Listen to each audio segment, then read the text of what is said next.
तो Hitler actual मायने में शैतान की ही पैदाइश थी, क्योंकि हिटलर जब पैदा नहीं हुआ था तो उसकी माँ अबॉर्ट कराना चाहती थी, अबॉर्शन कराना चाहती थी, ये सच है। और लेकिन उस समय इतना आसान होता नहीं था। और ये चौथी पत्नी थी, हिटलर के फादर ने 4 शादियाँ की थी, तो चौथी या तीसरी पत्नी थी। और जब तक उनको समझ में आया कि वो प्रेग्नेंट है और वो डॉक्टर के पास गई अबॉर्शन के लिए, तब तक डॉक्टर ने बोला कि अब अबॉर्शन एक समय तक ही हो पाता ना, उसके बाद नहीं हो पाता। तो उसके बाद फिर इंसान की जान को खतरा हो जाता। तो फिर डॉक्टर ने मना कर दिया कि नहीं, अब लेट हो गया, अब अबॉर्शन नहीं हो पाएगा। 4 या 5 साल की उम्र में हिटलर नदी में गिर गया था, पक्का था मर जाएगा। कोई अनजान आदमी उसको बचा के ले आया। और सबसे इंटरेस्टिंग बात है कि हिटलर को हम सेकेंड वर्ल्ड वॉर के कारण जानते हैं। हिटलर फर्स्ट वर्ल्ड वॉर में एक सैनिक था, जर्मनी के लिए लड़ रहा था।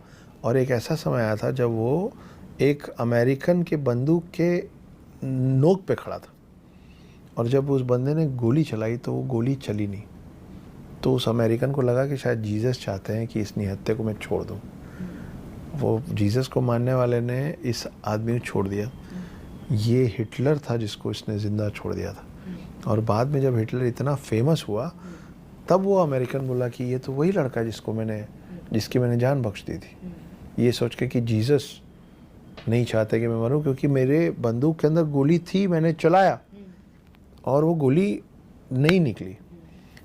बाद में पता चला, कितना सत्य है इस एक बात पे मुझे नहीं मालूम, लेकिन ये सुनने, बोलने और बताने के लिए बड़ी इंटरेस्टिंग बात है, इसलिए मैं आपके साथ साझा कर रहा हूँ।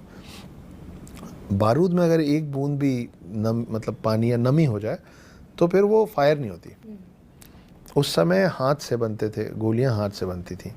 तो कहा जाता है कि एक बंदा जो फैक्ट्री में, बारूद की फैक्ट्री में काम कर रहा था, उसका पसीने का बूंद गिरा, ढेरों मतलब लाखों टन बारूद में एक बूंद कहीं पे गिरा। वो जिस बारूद के हिस्से को ख़राब किया होगा, वो बारूद का हिस्सा एक गोली में गया, लाखों गोलियां बनी उस, और लाखों सैनिकों के पास कई 100-200 गोलियां दी गई, जिसमें ये गोली उस एक अमेरिकन के पास पहुंची जो उसके पहले कई 100 गोली चला चुका है। और वो गोली उस समय आके उसके पिस्टल में फंसी थी जब हिटलर सामने खड़ा था। तो वो एक पसीने का बूंद हिटलर को तीसरी बार जीवन दान देता है, जिसके बाद हिटलर जो करता है वो करता है। हिटलर की एक और बड़ी अजीब और इंटरेस्टिंग बात है जो मुझे सुन के अजीब तरीक़े का थ्रिल हुआ। हिटलर जब बर्लिन में अपने बंकर में था आखिरी दिनों में, तो उसके सारे लेफ्टिनेंट्स और कर्नल्स उसके पास आए और बोले हम चारों तरफ से घिर गए, एलाइड फोर्सेस ने हमको चारों तरफ से घेर लिया है, कहीं नहीं जा सकते। तो हिटलर मुस्कुरा के बोला था ये तो खुशी की बात है। तो वो लोग बोले मतलब इसमें क्या अच्छा है? तो हिटलर ने बोला था कि अब निशाना नहीं लगाना पड़ेगा, किधर भी गोली चलाओ दुश्मनी गिरेगा, चलाओ। तो किस विकृत मानसिकता का व्यक्ति रहा है वो।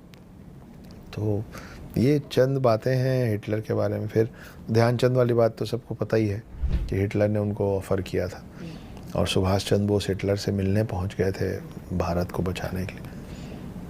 तो भारत से डायरेक्ट कनेक्शन भी 2 चीज़ों पे तो है ही हिटलर का।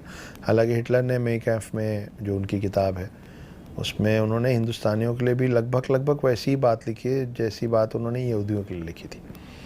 तो वो हिटलर दोस्त तो किसी का नहीं था, हमारा तो कतई नहीं था।